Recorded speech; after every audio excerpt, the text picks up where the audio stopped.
I know this is pretty soon, right after having just made one recently, but really been thinking about this a lot lately because of what's going on. Spiritual realm, please ignore all the background noise. There's a lot of people involved in my life right now, and happily so. I've been thinking about some people I know that are either on the run, under huge attack, and those who have lived under SRA, SA, so any kind of ritual abuse or sexual abuse of any kind, the trauma that stays with us. But here's my warning today. I wanted to give a better explanation of what a false refuge is and how to guard against using them. Now, I'm still having my own issues with them, but I wanted to discuss what that really is. So a false refuge is anything you turn to first before you turn to God. Frankly, that's it. So it could be anything. It could be your reaction in anger.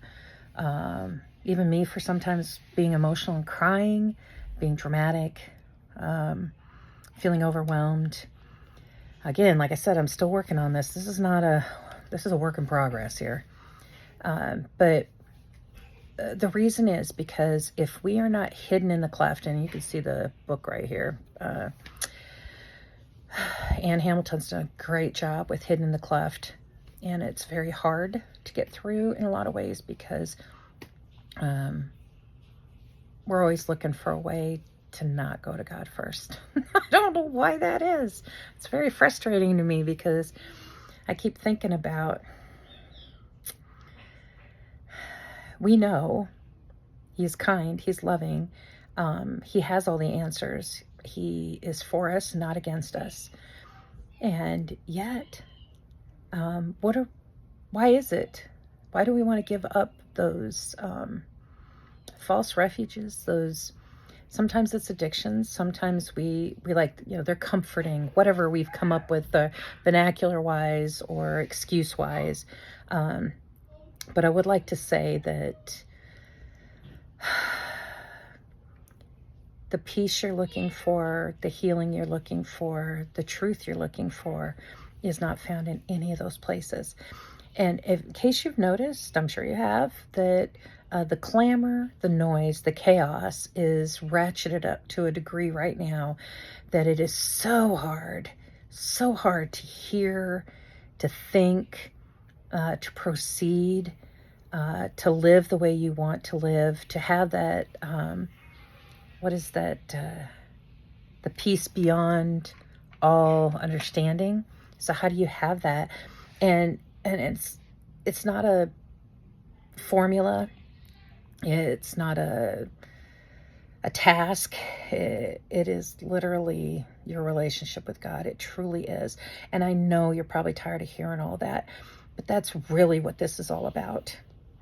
I so want to thank the person who really directed me and my husband to a personal relationship with God, because I'm telling you, that has made more difference in our lives than anything else.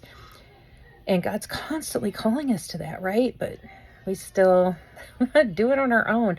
And I think that's what it goes to. It goes back to the garden when we just want to do everything on our own. We want to be our own gods. We want to be in charge of our own lives. Now, I already made a covenant with God, and I handed over my life to Him for Jesus to come in and not just pay my debts and save me, but to direct me. I've made a mess a lot of times out of my life, a lot of times. Probably still will. Thank you, Jesus, for helping me through that. But here's where I'm at. The hidden in the cleft. So think of that, the cleft of the rock. When you're in the rock, in that cleft, you can't, it muffles the noise, the clamor, the chaos, everything around you. And it's amazing when you are in that peace, in that zone that just, thank you. Finally, I can hear you and not everything else. That's why He's saying, just hide yourself in me. I'm like, okay. I can see now why Jesus went in the wilderness, why others walked away for long periods of time. anywhere to get away from all the noise and the chaos. And we live in a world where it's constant. We're bombarded with it. People don't like silence, don't like stillness, don't like space. It's kind of like being on a radio show. Anybody remember radio? So when you had dead air, and that was, oh, you can't have dead air. Can't do that. Okay, ignore all the extra noises behind me. It is literally a problem with any dead air, dead space, quiet, stillness. That still, quiet voice wants to talk to you. Can't do it with all this clamor. So, first of all, I'm going to pray. Lord, I'm just going to ask Jesus Christ of Nazareth, my Messiah, the one true and only Messiah, to create a space around each one of us that puts us in your cleft. We are in you, our rock. And we can't hear anything else. We can't notice anything else. We can't be distracted by anything else. But instead, we are in your presence, your stillness, your glory. And there I can be healed. There I can be stilled. There I can have revelation. There I can understand who you are and who I am in you. And I ask that for anyone who's listening for this, Lord. I know you can give it, so thank you. I appreciate that. And anyone you know that is having a problem with giving into false refuges, like anger, anything you could think of that is first before you go to Jesus, pray for them. They need to find the same thing. They need to find the hiding place. Thank you.